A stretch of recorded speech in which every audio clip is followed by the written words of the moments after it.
modest bloke as well. I never realised this. I think he still is a bit dour-like, but a good guy as well. And I went to the Irish Centre do. Tony was there a few weeks ago with Mel Sterling and John Newsom on stage as well. Mel calls him Dad, so I think he might help that campaign. And John Newsom obviously idolises him as well, and it's just a great spirit and a great idea. And that guy, Thorpe Arch, I think, is his legacy. I still don't know why they haven't called it Howard Wilkinson's training academy, whatever. But anyway, that's not for me to decide or to complain about, but it's going to happen. And I'm just delighted that it's such a coincidence that the guys have been talking about it in such a great manner as well. Yeah, by the way, like I said, there's some murals over here. I think it's John Charles is absolutely magnificent. It's fantastic. It's great representation of John in particular. I think you'll get hair on yours too. Just briefly, it's about Howard as well, because he was a great coach as well, and very, very forward-thinking, but not all his ideas actually worked.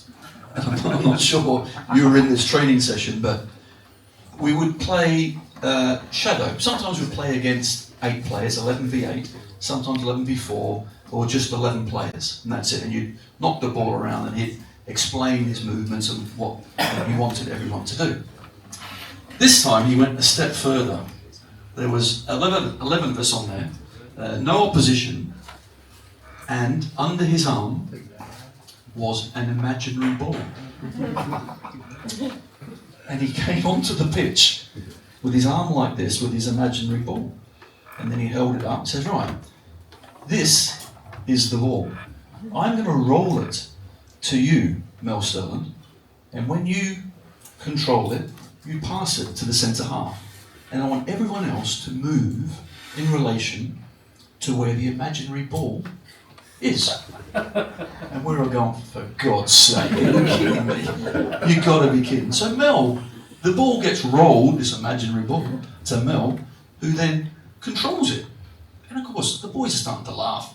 Mel passes it along to Chrissy Fairclough. Chrissy Fairclough passes it to me. I control this imaginary ball. I roll it into Speedo. Speedo rolls this imaginary ball to David Batty. Bats flicks it up, shoulder, and boots it over to the next pitch. I'm sure Howard starts running after it. We never did that again, for some strange reason. Don't know why. But I tell you what, when you talk about Thorpe Arch, then you talk about the England setup, you talk about going back, 10, 15 years, the great youngsters coming through, Who planned all that? Who had the foresight to see all that? It was Lincoln Howard. Just, wonderful. Don was a bit like that as well. Sorry, Don Revie was a bit like that. Don had a vision, and when Don was at the club, obviously became player manager, and he knew that the club at that particular time couldn't compete in the transfer market. So he went to see Mr. Reynolds, Harry Reynolds, who was the chairman, and he says to Mr. Reynolds, I know we've not got money, this is 1961-62, I know we've not got money to buy top class players, but if you back me and have a bit of patience with you, I'll sign the best schoolboy players in the country. And he did. Before I came down, he'd signed Peter Lorimer, signed Jim McCallill, who obviously Jim left because Tommy Docherty knew that Jim could walk out the club at any time because he was an amateur.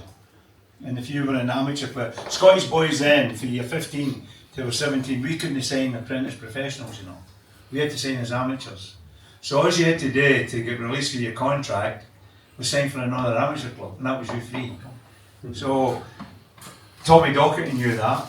So when Jim McCallill, Jim was a top player, Jim played for the Scottish schoolboys with Peter the year before I played, and Tommy Docherty knew that Jim was an amateur, so he went and stole Jim for the club. Just got Jim to sign for another amateur club, then signed him for Chelsea.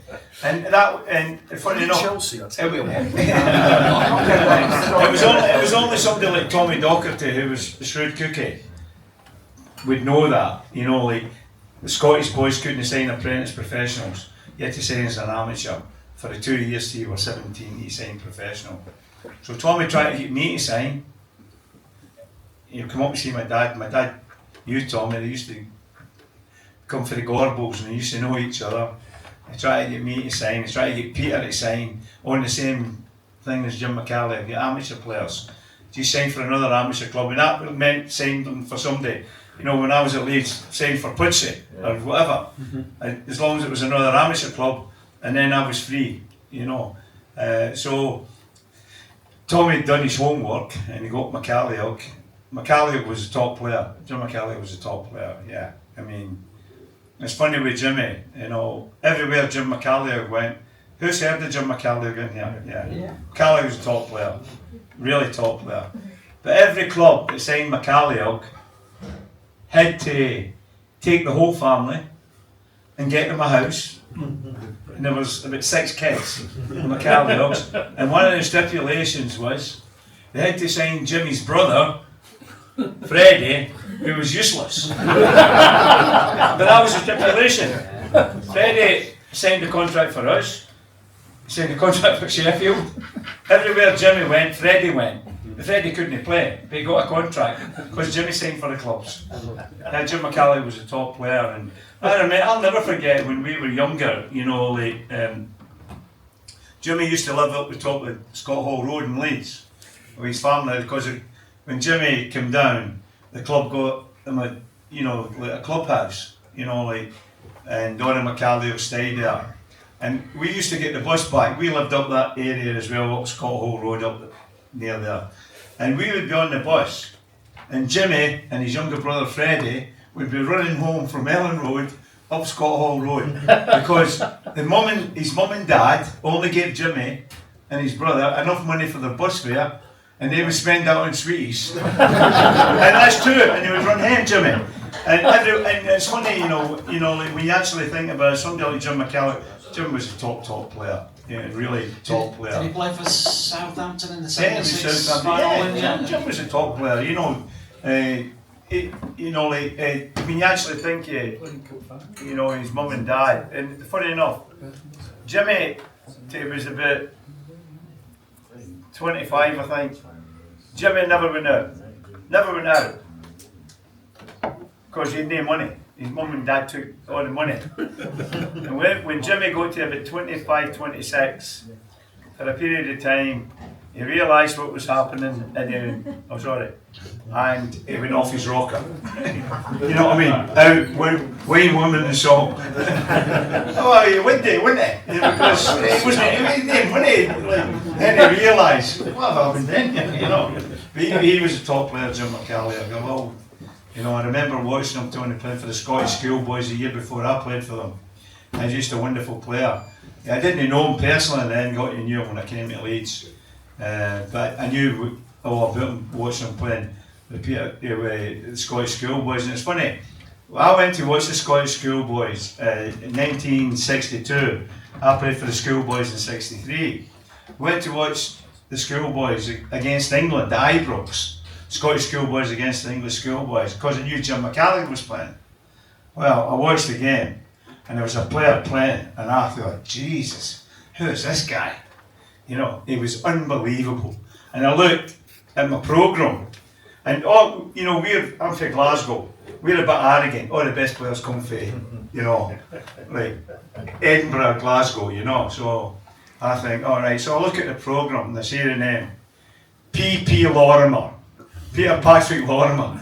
Broughty Ferry. I didn't know Broughty Ferry was in Alaska or in Scotland. He came from a place called Broughty Ferry. When I seen Peter playing that night in 1962, the year before I played, I thought, if I want to be a player, I've got to buck my ideas up, because he was unbelievable. I mean, record goal scorer all time for Leeds United. Nobody will ever beat his record. That night at Ibrox, I swear to God, he was still hitting shots for 30 yards. He was battering them with the little English goalkeeper. Because Peter had no backlift, you know. Peter could hit the ball just like 6 inches to his seat, as hard as good. He didn't need a backlift, he just bang. And it's funny, you know, he is the best striker of the ball I've ever seen. And I'm not just talking about shots at goal. if he was outside right and I was playing outside line, I knew I could stand right in the touchline and they would just ping it 50, 60 yards, bang, right to your feet. Great striker of the ball, great player. Nobody will ever beat his record at Leeds. I'm glad you said that, because I think I've told you before, Eddie, he's my all-time favourite Leeds player, always will be. And people will say to me, he only had a hard shot, what else did he do? And Tony Yeboah could strike it even harder. Yeah, he never scored 270 odd goals.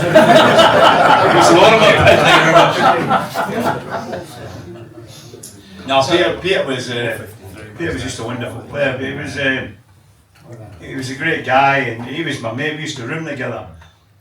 I liked to bet Peter, he was a gambler. Peter was one of them. He had betting 2 flies, climbing up the wall. I mean, funny enough, like, he ended up basically skinned. We used to go out every Saturday night, me and my wife Linda, Jill, his then wife, and Peter. And we used to go to a club called the Nouveau, that was in Leeds, and Peter's brother-in-law owned it. And we would leave, go home, 11 o'clock, 12 o'clock, Saturday night. Peter would be in there, playing 3-card brag, to 5 o'clock in the morning. Come in skint most of the time. And that was just Peter. He was just, money didn't mean anything to Peter, I remember, he drove a car, for 5 years, without a licence. He did, hadn't passed his test.